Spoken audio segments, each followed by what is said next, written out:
Bismillahirrahmanirrahim. Ustaz, doakan ana agar diberi kesembuhan oleh Allah. Qadarullah ana diberi ujian sakit dari awal tahun sampai saat ini. Syafakallah, la ba'sa tahurun insyaallah. Itu menggugurkan dosa antum. Sabar. Ya. Dahulu ada seorang wanita hitam legam datang ke Rasulullah minta didoakan kesembuhan karena kena penyakit ayan. Apa kata Rasulullah? In syi'ti sabarti falakil jannah.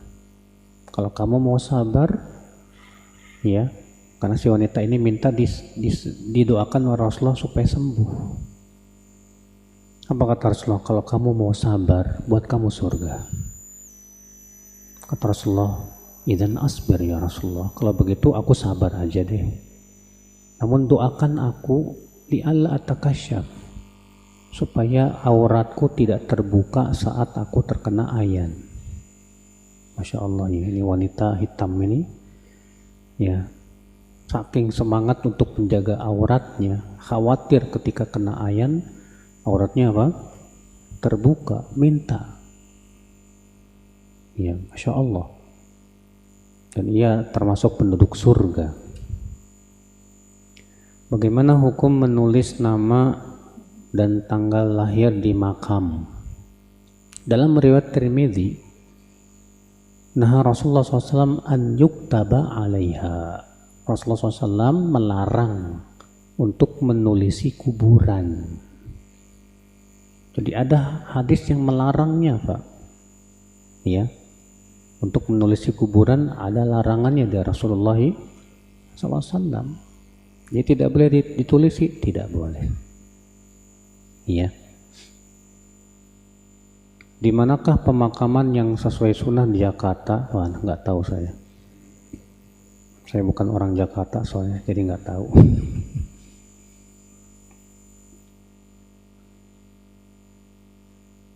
Ada seorang teman, orang tuanya sering ikut campur urusan rumah tangga anak, seperti saat menantunya melahirkan dan ketahuan tidak mau pakai jimat, bawang putih yang ditusuk peniti, dimarahi dengan nada-nada dan kata-kata kasar dengan tuduhan Wahabi. Pertanyaannya, jika dalam keadaan seperti ini mereka pergi, apa hukumnya? Apakah doa kejelekan orang tua tersebut akan Allah ijabah? Tidak mungkin. Ijabah itu kalau kita yang salah. Sementara ini dia yang salah. Bahkan dia memerintahkan kepada kesyirikan. Dan Allah melarang kita untuk menaati orang tua kita yang menyuruh kepada kesyirikan. Allah berfirman, wa in jahadaka ala an tusyrika bi ma laysa laka bihi ilm fala tuti'huma. Kalau keduanya memaksa kamu untuk mempersekutukan aku, ya, maka jangan taati keduanya. Wasahibhuma fid dunya ma'rufa, namun tetaplah pergauli mereka berdua dengan pergaulan yang baik. Jadi dia mau marah, mau sumpah serapah, doain, menyebut Wahabi, bodo amat. Dan antum juga nggak usah balas, diam aja. Tapi kalau antum punya hujah, dalil, jelaskan. Maaf ya Pak, saya bukan tidak menghormati Bapak, tapi masalahnya itu syirik Pak. Wah, Wahabi kamu. Emang Wahabi apa Pak? Tanyain deh. Banyak orang seenaknya nuduh Wahabi, pas ditanya Wahabi apa nggak tahu Pak. Apaan Wahabi ya? Ya, anaknya Mang Wahab kali. Apa hukumnya jika mereka izin untuk tinggal mandiri dengan konsekuensi orang tuanya marah dan tidak ridho? Ya. Yang jelas, kalau dia tinggal bersama orang tuanya sambil sabar terus mendakwahi orang tuanya, itu lebih baik. Ya. Kecuali kalau orang dikhawatirkan kalau orang tua akan mempengaruhi anak-anak kita. sehingga anak-anak kita akhirnya malah terpengaruh kepada kesyirikan. Itu mudarat besar. Bagaimana hukumnya kita menunda sholat karena ingin cepat sampai di tempat tujuan? Misal sudah masuk waktu Isya lalu kita tunda untuk sholat di tempat tujuan Bogor agar tidak terlalu larut malam. Kira-kira sampai di Bogor jam berapa, Mas? Keluar waktunya enggak? Soalnya sholat Isya itu, Pak, pendapat yang rajih, yang paling kuat, waktunya hanya sampai pertengahan malam. Sebagaimana dalam riwayat Muslim. Kalau misalnya sampai rumah di Bogor jam 10 malam, enggak masalah. Karena memang waktu Isya itu yang paling utama akhirnya. Iya. Tidak apa. Tapi kalau antum undur mengakibatkan sampai keluar waktu, maka tidak boleh. Apa ada zikir atau doa khusus untuk menangkal syubhat, Ustaz? Kalau itu syubhat yang berasal dari setan, maka antum berkata a'udzubillahi minasyaitonirrajim. Sebagaimana disebutkan dalam hadis, ya'ti syaitan ila ahadikum faqal man khalaqa kadza man khalaqa kadza hatta qal man khalaqallah fa idza balagha dzalika falyasta'id billah wal yaqul amantu billah. Setan akan datang kepada salah seorang dari kamu, lalu setan akan bertanya, siapa yang menciptakan itu? Siapa yang menciptakan ini? Sampai setan berkata, siapa yang menciptakan Allah? Kalau sudah sampai situ, kata Rasulullah, hendaklah berlindung kepada Allah dari godaan setan dan ucapkan amantu billah, aku beriman kepada Allah. Nah, ini bacaannya ketika terkena syubhat setan. Adapun kalau itu syubhat yang sifatnya datangnya dari manusia, ya, berupa pemikiran-pemikiran yang menyesatkan, maka obatnya menuntut ilmu. Dengan cara kita menuntut ilmu, hilang syubhat-syubhat itu, Pak.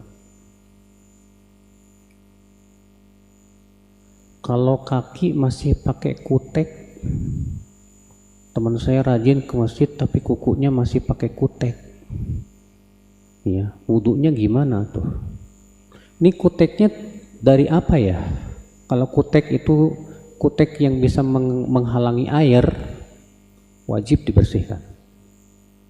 Tapi kalau kuteknya tidak menghalangi air, seperti yang biasanya dari tumbuhan, ya, henna dan katam itu, kalau di Saudi itu ada tumbuhan namanya henna. Itu kalau biasanya buat membuat merah ini, ya, kalau orang Indonesia namanya pacar, ya, itu tidak menghalangi air wudhu. Kalau yang seperti ini boleh, nggak masalah.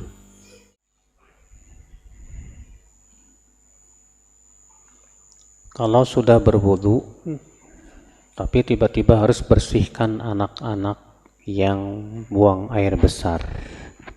Anak saya laki 3 tahun. Apakah harus berwudu lagi? Tidak. Karena menyentuh najis bukan termasuk pembatal wudu. Kewajiban dia hanya untuk mencuci najis itu saja. Karena tidak ada dalil sama sekali yang menunjukkan bahwa memegang najis itu membatalkan wudu.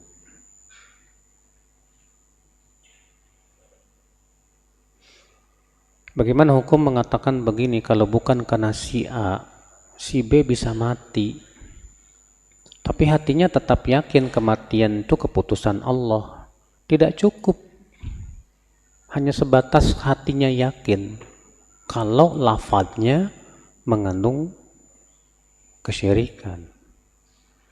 Karena ini namanya menisbatkan nikmat kepada selain Allah Subhanahu wa ta'ala. Dan menisbatkan nikmat kepada selain Allah termasuk kufur nikmat, Pak. Dan itu termasuk syirik lafaz. Allah berfirman, ya'rifuna ni'matallah thumma yunkirunaha.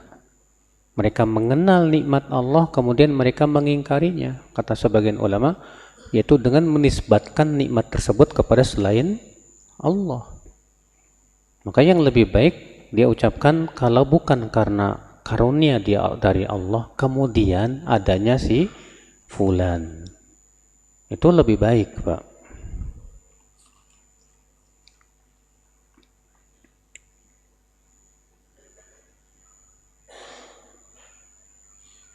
Bagaimana sikap kita melihat saudara-saudara kita yang ada di Palestina yang dibombardir oleh orang Yahudi? Ya tentunya, akhi, sesama muslim pasti ada konsekuensi untuk saling mendoakan sesuai ya yang diperintahkan oleh Rasulullah SAW. Karena sesama muslim itu bersaudara. Ya. Maka kita melihat kaum muslimin di Palestina misalnya dibom sama orang Israel, sementara kita juga tidak punya kemampuan apa-apa untuk membantu, ya cukup dengan doa, mudah-mudahan Allah bantu mereka, ya.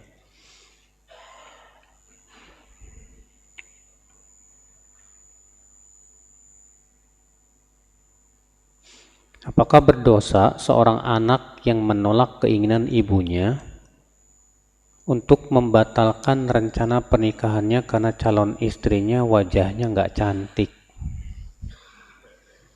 Kalau nggak serak, nggak masalah antum tolak, mas. Jangan sampai kemudian antum terpaksa akhirnya setelah menikah nyesel. Ya udah, ya. Kalau memang antum melihat akhwat yang ditawarkan ibunya ternyata antum nggak serak, bilang aja nggak serak mah.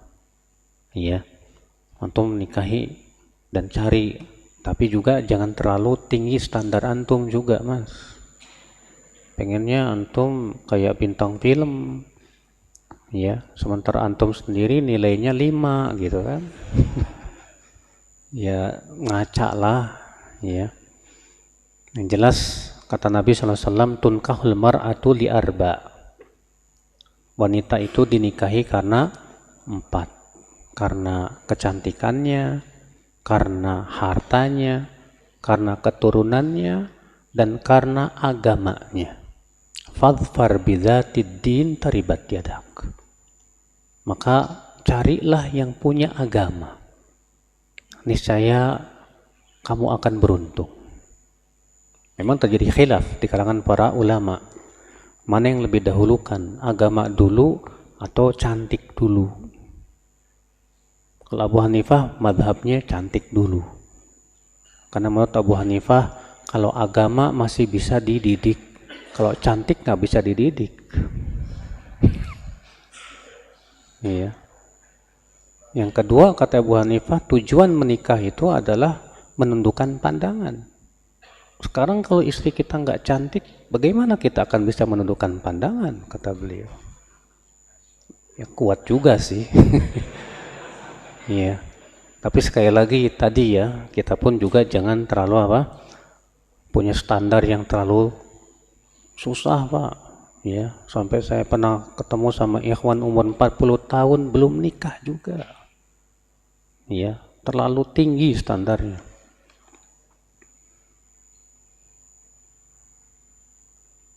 Sedekah bisa menolak adab.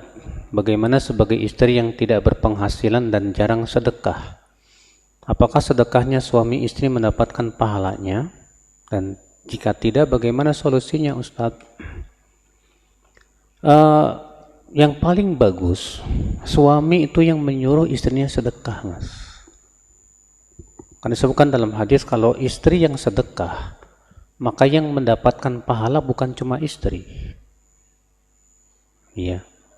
Yang mendapatkan pahala istrinya, suaminya, dan bendaharawannya. Tiga-tiganya dapat pahala gara-gara si istri yang sedekah. Makanya suami yang sayang istri, dia akan suruh, mah kamu aja yang sedekah, biar pahalanya kita dapat dua. Iya. Kami yang mempunyai anak kecil, sholat di belakang jamaah, tidak bergabung dengan jamaah lainnya di depan. Tapi kami menyendiri di belakang dengan anak kecil. Apakah sholatnya sah atau makruh? Makruh, nggak boleh menyendiri. Ya, memisahkan diri dari saf itu tidak boleh pada asalnya, Pak. Tetap bergabung dengan saf, ya. Adapun menyendiri, apalagi anak tersebut misalnya belum balik, belum mumayyiz, ya dikhawatirkannya masuk dalam hadis la sholata liman faridin khalfas saf. Tidak sah salat orang yang berdiri sendirian di belakang saf. Demikian, wabillahi taufik. Subhanakallah bihamdik, asyhadu an la ilaha illa anta astaghfiruka wa atubu ilaik. Assalamualaikum warahmatullahi wabarakatuh.